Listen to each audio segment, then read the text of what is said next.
Dynamic Media and Digital Storytelling in the Classroom by Danielle Campanella. Here's what my classroom looks like. So I teach a college prep physics class, which is a general level physics class.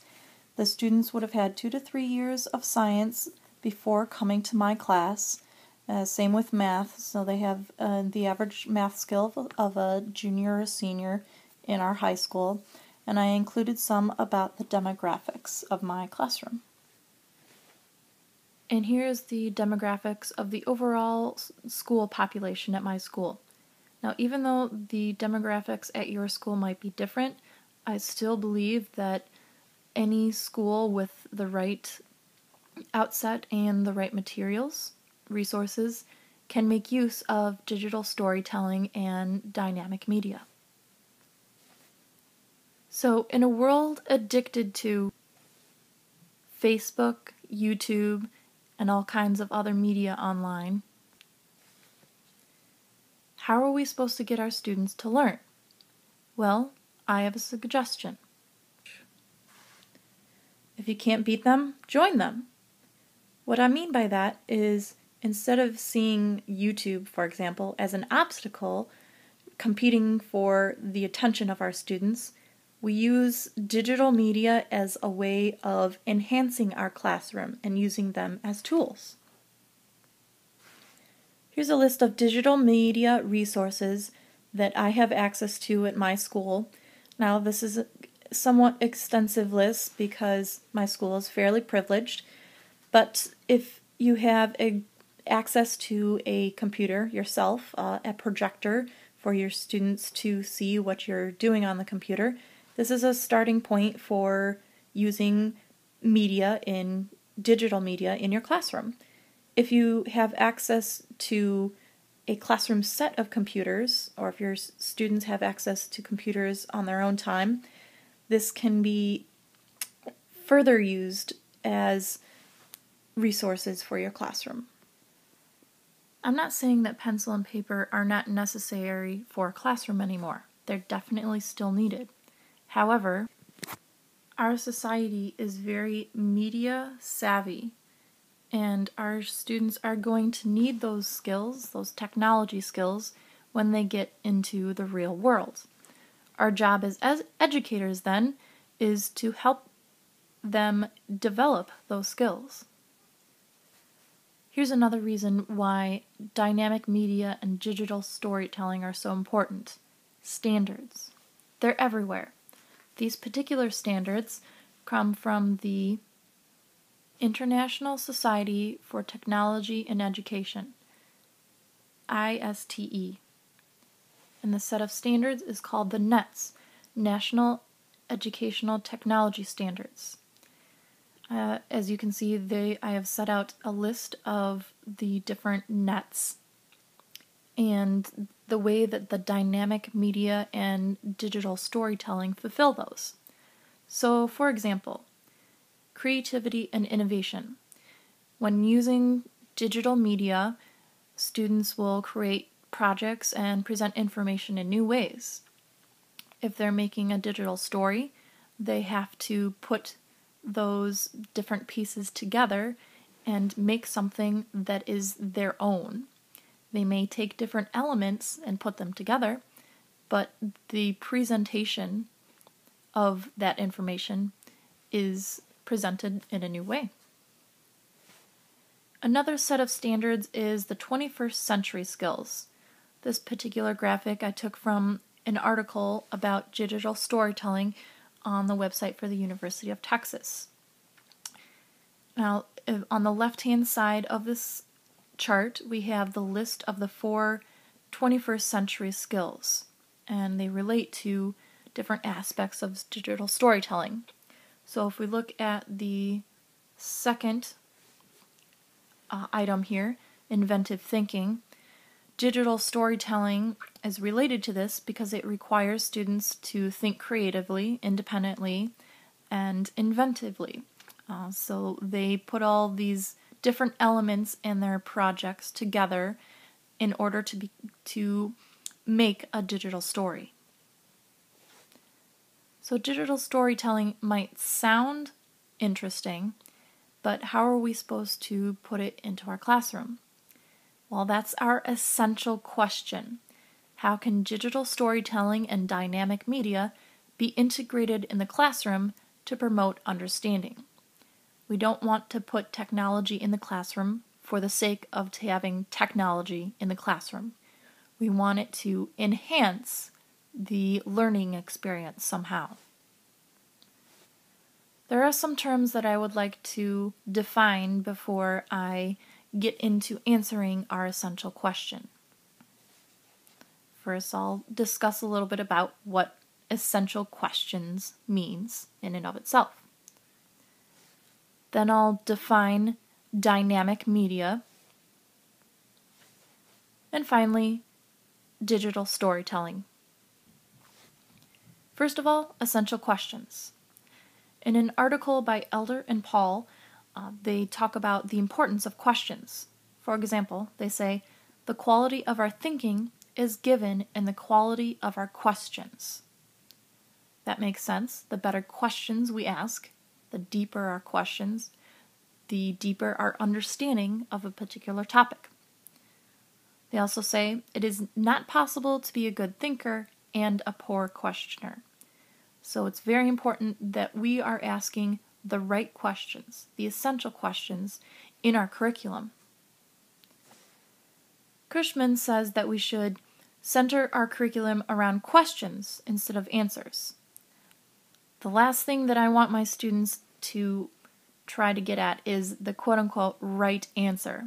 I want them to understand holistically about the topic. So for example, in Central Park East School in New York City, they developed a lot of essential questions and tried to get at those questions versus answers.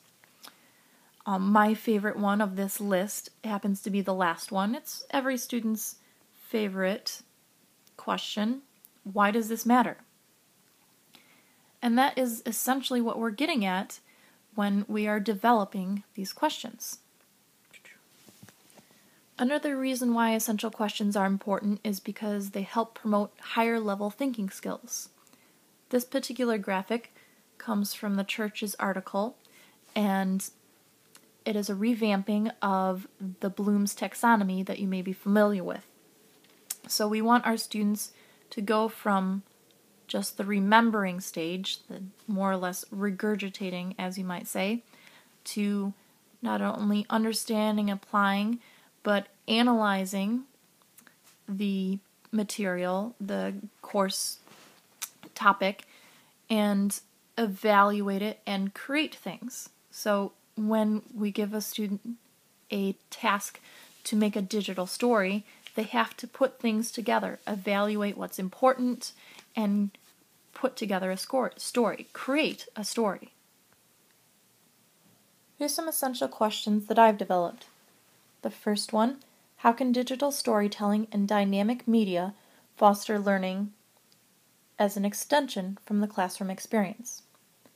I was thinking about developing my class website so I could help students extend their knowledge of a topic beyond what we go through in class. For example, if I were teaching about astronomy, I might include pictures of Hubble or links to current science news having to do with space. And the second question here, I would challenge students to think more critically about a topic and use digital stories as a way to teach others. They always say that if you want to learn something very well, try to teach it to someone else. And then the third question here directly relates to a science classroom. So I was wondering how I could use digital stories as a means for scientific inquiry, something very important in a science classroom. So now that we've talked a little bit about essential questions, let's move on and talk about dynamic media. I got this table from Glenn and Garofalo. They described the different characteristics of dynamic media. They described cultural characteristics and technical characteristics. So on the cultural side, dynamic media is remixable. You can combine it in different ways. It's shareable. You can send it to people. Social, so people can have an ongoing conversation about the media. It grows. On the technical side, it's interactive. Multiple users can use it at the same time. Multi-layered. For example, it might have sound and audio into one file. And it's mobile. That means that you can take it on your phone, you can take it on an iPad, bring it with you. You're not tied down to a desktop. Here's some examples of dynamic media. So first of all, we have podcasts. So you can listen to and even watch media on the go. Applets and visualizations, which are basically interactive pictures, so you can see things that are harder to visualize. Online articles and databases, so students can search for things without even going to a library. And wikis, blogs, forums, anything where users can interact with each other and develop a conversation about a certain topic. The famous wiki is, of course, Wikipedia. And then we have the almighty cloud. Now, cloud usage is particularly helpful in a classroom when doing projects because of the way that it saves files. Instead of having a file on a disk or in an email, it saves it online. So any kind of file can be accessed through the cloud as long as you put it there in the first place.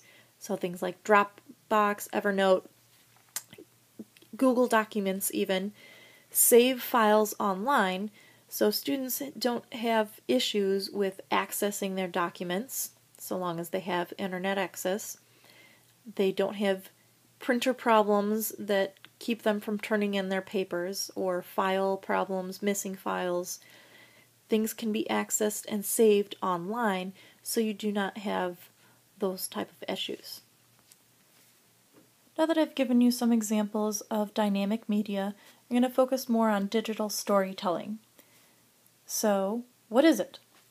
Well, digital storytelling incorporates some kind of narrative and digital content, much like what I'm using right now. I'm narrating, talking, and using digital content as in the pictures. It has some images, sound, video, and usually it has some kind of emotional component to it. It's a story. So the listener is involved through that emotional component, although it's not always present. It can be an instructional story, persuasive, historical, or reflective. Basically, digital storytelling is combining storytelling with a set of powerful digital tools. Tools include iMovie, Windows Movie Maker, and a whole other range of applications and programs